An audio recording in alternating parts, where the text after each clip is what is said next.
नमस्कार, मैं उत्कर्ष प्रताप सिंह और आप देख रहे हैं टीवी 9 भारतवर्ष। 11 अप्रैल 2025 को गोल्ड की कीमत अपने सभी पिछले रिकॉर्ड तोड़ते हुए ऑल टाइम हाई पर पहुंच गई है। India Boolean and jewellers association यानी IBJA के मुताबिक 10 ग्राम 24 कैरेट सोने का दाम 2,913 रुपए बढ़कर 93,074 रुपए पर पहुंच गया है। इससे पहले 10 ग्राम सोने का सबसे ज्यादा कीमत 90,161 रुपए थी। India Boolean and jewellers association यानी IBJA के मुताबिक 11 अप्रैल को 24 कैरेट सोने का भाव 93,074 रुपए था, जबकि 22 कैरेट सोने का भाव 85,256 रुपए है। वहीं 18 कैरेट सोने का रेट 59,806 रुपए रहा। ये सभी भाव 10 ग्राम सोने के हैं। इस साल यानी 1 जनवरी 2025 से अब तक 10 ग्राम 24 कैरेट सोने का दाम 76,162 रुपए से बढ़कर 93,074 रुपए हो चुका है। यानी बीते 4 महीनों में सोने का दाम 16,912 रुपए बढ़ा है। यह बढ़ोतरी तकरीबन 22% बैठती है, जबकि साल 2024 में सोने का भाव 12,810 रुपए बढ़ा था। अब यह भी जान लीजिए सोने में तेजी के पीछे बड़ी वजह क्या है। सबसे पहली वजह है अमेरिका की टैरिफ पॉलिसी। इसके चलते ट्रेड वॉर का खतरा बढ़ गया है। साथ ही साथ इकोनॉमी की रफ्तार धीमी पड़ने की आशंका जताई जा रही है। ग्लोबल मंदी की आशंका को देखते हुए लोग उसमें निवेश बढ़ा रहे हैं, क्योंकि मंदी के समय सोने को सुरक्षित निवेश माना जाता है। शादियों का मौसम नजदीक आ रहा है, साथ ही 30 अप्रैल को अक्षय तृतीया भी है। ऐसे में सोने के गहनों की डिमांड लगातार बढ़ रही है। मुंबई, दिल्ली और चेन्नई जैसे शहरों में ऊंची कीमतों के बावजूद बिक्री में लगातार बढ़ोतरी देखी जा रही है, क्योंकि गोल्ड को लोग निवेश और समृद्धि के प्रतीक के रूप में देखते हैं। डॉलर के मुकाबले रुपए के कमजोर होने से सोने की कीमतों में तेजी आई है। ऐसा इसीलिए क्योंकि जब रुपया कमजोर होता है तो इसे सपोर्ट करने में ज्यादा पैसे खर्च होते हैं। इसलिए अब लोग फिजिकल गोल्ड में निवेश की बजाय डिजिटल गोल्ड और ETF गोल्ड में निवेश करना ज्यादा पसंद करते हैं। इसके पीछे सबसे बड़ी वजह सोने के चोरी होने, गुम हो जाने का डर नहीं होता, ना ही बैंक लॉकर में रखने का खर्च चुकाना होता है। अगर आप गोल्ड ज्वेलरी खरीदते हैं तो समय के साथ उसकी वैल्यू बढ़ती तो है, लेकिन जब आप उसे बेचने जाएंगे तो ज्वेलर मेकिंग चार्जेस और कुछ अन्य कटौतियां कर लेते हैं, जबकि डिजिटल और ETF गोल्ड में ऐसा नहीं होता।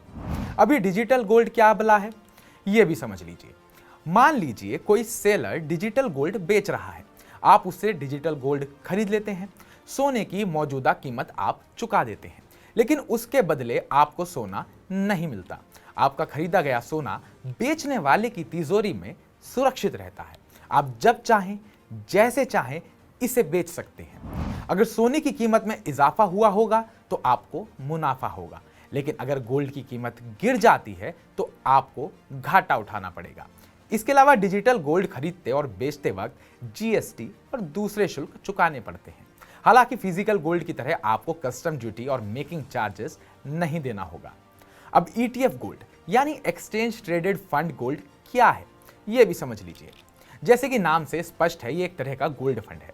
जैसे आप दूसरे फंड में निवेश करते हैं, वैसे ही गोल्ड फंड में भी निवेश किया जा सकता है। गोल्ड ETF में ट्रेडिंग के लिए आपको कम से कम 1 यूनिट सोना खरीदना होता है। इसे 1 ग्राम सोने के बराबर माना जाता है। आप इसे स्टॉक ब्रोकर या फंड मैनेजर से खरीद और बेच सकते हैं। स्टॉक एक्सचेंज पर होने की वजह से सोने की कीमत पर हर कोई नजर रख सकता है। साथ ही इसमें फिजिकल गोल्ड की तरह कस्टम ड्यूटी, GST और मेकिंग चार्जेस नहीं लगते। हाँ, आपको केवल ब्रोकिंग फीस चुकानी होती है। चलते चलते अब यह भी जान लीजिए कि सोना खरीदते वक्त किन बातों का ध्यान रखना बहुत जरूरी है, नहीं तो आपके साथ फ्रॉड भी हो सकता है। सोना खरीदते समय इन 3 बातों का ध्यान जरूर रखें। सर्टिफाइड गोल्ड ही खरीदें। हमेशा bureau of Indian standards BIS का हॉलमार्क लगा हुआ सर्टिफाइड गोल्ड ही खरीदें। सोने पर 6 अंकों का हॉलमार्क कोड रहता है। इसे हॉलमार्क यूनिक आइडेंटिफिकेशन नंबर यानी HUID कहते हैं। यह नंबर एल्यूमिनेरी का यानी कुछ इस तरह होता है AZ4524। हॉलमार्किंग के जरिए यह पता करना संभव है कि सोना कितने कैरेट का है। कीमत क्रॉस चेक करें। सोने का सही वजन और खरीदने के दिन उसकी कीमत कई सोर्सेज जैसे India Boolean and jewellers association की वेबसाइट से क्रॉस चेक करें। सोने का भाव 24 कैरेट, 22 कैरेट और 18 कैरेट के हिसाब से अलग अलग होता है। 24 कैरेट सोने को सबसे शुद्ध सोना माना गया है, लेकिन इसकी ज्वेलरी नहीं बनती क्योंकि वह बेहद मुलायम होता है। अमूमन लोग इसके बिस्किट खरीद लेते हैं। कैश पेमेंट ना करें, बिल लें। सोना खरीदते वक्त कैश पेमेंट की जगह यूपीआई और डिजिटल बैंकिंग के जरिए पेमेंट करना अच्छा रहता है। आप चाहे तो डेबिट या क्रेडिट कार्ड के माध्यम से भी पेमेंट कर सकते हैं।